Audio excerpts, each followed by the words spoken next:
Hello, once again, guys. It's Tom here from the West Ham Faithful. Once again, you are joining me for another Every Other Daily show. And today we've got a few talking points. We've got Benrahma breaking the rules. Is Paul Nevin had his head turned? And Vlasic is definitely on his way out of West Ham United, as it seems. But we're going to have these we're going to go over these talking points that I've just scrambled together from news headlines, basically. Anyway, if you like what you've seen from me so far, please like, subscribe, hit that notification bell so you get notified every time I make an upload. Anyway, let's start off with Benrahma. Now, Claret and Hughes, Dave Langton reported side Benrahma broke a major rule during the game against Liverpool. He came off the bench just after an hour and made a massive impact, creating a host of chances, but Benny wasn't wearing any shin pads. Now, the FIAB, the International Football Association Board, has set out the laws of the game. The winger broke law 4.2 that states players must wear shin pads throughout the game, and if they come off, the player must replace them come the next break in play. Now, what you want to know is West Ham or Benrahma going to get in any trouble for this? And to put it quite bluntly, no, we ain't. Sorry for the clickbait. No, we're not going to get in any major trouble at all. Apparently, the top end for the disciplinary would have been a ban, but it is very unlikely. And at this moment in time, it seems like Benrahma is most likely to get a personal fine. So you get a slap on the wrist, basically. If he does it again, he'll probably get a worse punishment. But really and truly, in my opinion, the only person that's put at risk is himself. If someone comes in for a crunching tackle and it breaks his leg, the only person he's got to blame is himself. And with a game that was all full of, I don't know, like with Van Dijk scuffing up the penalty spot, the game, it was just being played quite dirty, just in these little sly things that were happening. But yeah, to put it bluntly, no, we're not going to get in much trouble. Neither is Benrahma. He'll probably lose a week's wages, if that. But yeah, moving on. Paul Nevin, is he on his way out? Now, he had an article published in the Evening Standard where he went on to talk about his work and where he plans on going and stuff like that. It weren't really an in-depth article.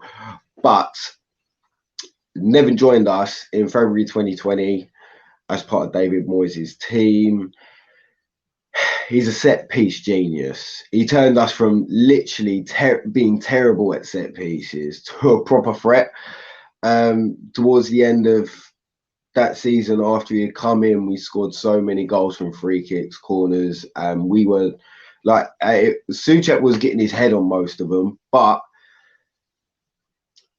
you've got to give him credit. It's his tactics that were getting us the goals at that time, which in recent years, we're not as threatening from set pieces, but we're still a threat.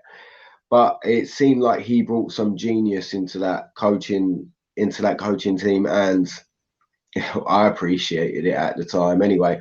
But speaking to the Evening Standard, the set piece coach for England said, "I'm not seeking it at all at the moment, meaning a new job. I'm in a great place with a great club, but I owe it to myself and the people I work with." Bear with me 1 second.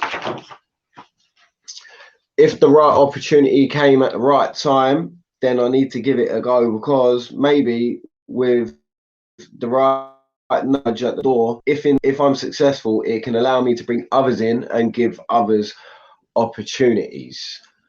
Now, it would be a massive loss, in my opinion, if we was to lose Paul Nevin. He's obviously great at what he does.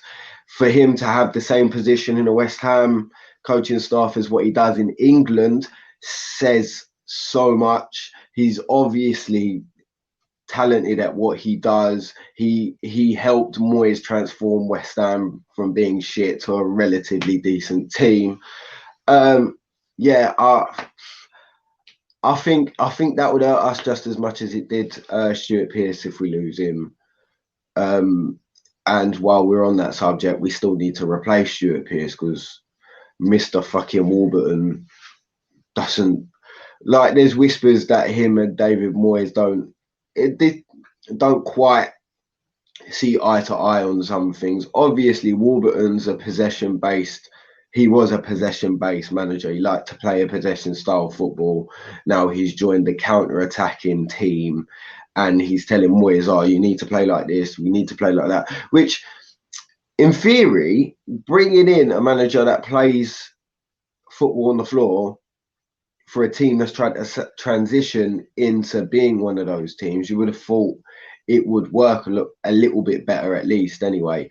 But apparently they're not quite the best of friends from what I've heard through the grapevine. I'm not an ITK, so I wouldn't know, but that's just shit that I've read. Anyway, hopefully we don't lose Paul Nevin. And moving on to someone who I don't mind losing, and that's Nikola Vlasic. Is Nikola Vlasic going to get his move away to Torino? This is just a little bit of a transfer, just a little bit of transfer news to spice it up a bit. You've had a bit of current first team player, you've had a bit of management, and now you're going to have loans. So, well, hey, right. Torino are reportedly still very keen on signing in Nikola Vlasic. Vlasic is on a season-long loan with Torino with an option to buy of 15 million euros or 13.1 million pounds. I kept an eye on Torino because I liked Belotti. I was really hoping that we were gonna go in for him in the summer. That was never to be. Belotti is, yeah. I saw a lot of Torino last season. Not so much this season. I know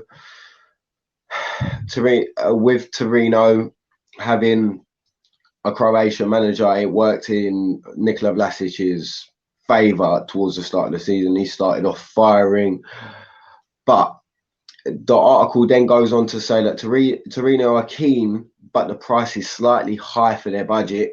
Now, obviously, the Serie A doesn't have the same budgets as the Premier League. You would have thought 13.1 million for a player we played a lot more for not that long ago would have been a reasonable price, but obviously not with the budgets that they get.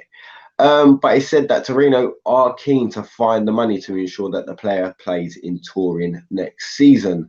Now, Vlasic has 3 goals in 10 games, then 3 goals coming in his first few appearances for them. West Ham are expected to let him go. Apparently, it seems like one of those things that David Moyes bought him. It was a reasonably big fee. It was 30 million euros, 25.7 million pounds from CSKA Moscow, but there was 9 million in add-ons that would have been triggered on performance basis. Now, I think that's partly the reason why Moyes only used Nikola Vlasic sparingly, because I thought he was a half decent player on his day until, like, last season, until he witnessed that that player break his leg right in front of him. He was getting a run of games and he seemed like he was doing well. But yeah, he got left out of the team the next game, and then yeah, we didn't really hear from him.